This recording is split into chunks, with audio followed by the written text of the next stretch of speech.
31শে December রাত্রি, পৃথিবীর বুকে এক কালো অধ্যায়ের নাম। এ রাতকে কেন্দ্র করে পুরো বিশ্ব যেন পাপাচারের এক অশ্লীল জগতে প্রবেশ করে। রাত 12টা বেজে ওঠার সাথে সাথে আতশবাজির বিকট আওয়াজে কেঁপে ওঠে পুরো দেশ। মুহূর্তেই ভুলে যায় আশেপাশে থাকা অসুস্থ মানুষগুলোর কথা। 2022 সালে আতশবাজির বিকট আওয়াজে প্রাণ হারায় 4 মাস বয়সী ছোট্ট শিশু উমায়ের।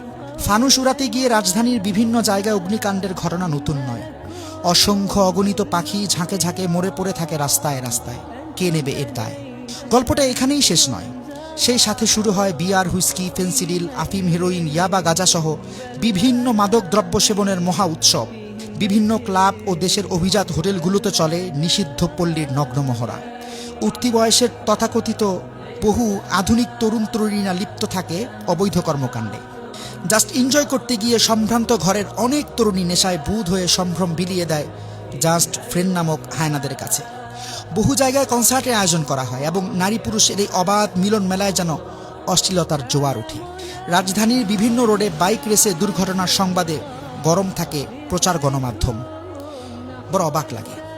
প্রতিবাদ তো দূরের কথা, কথিত সুশীল সমাজ তখন মুখে কুলুপ এঁটে বসে থাকে।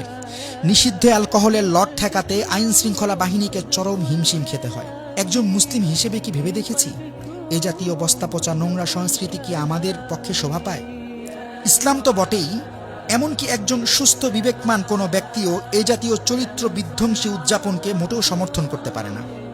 সত্যি কথা বলতে কি জানেন, এই ঘৃণ্য সংস্কৃতি আমাদের নয়।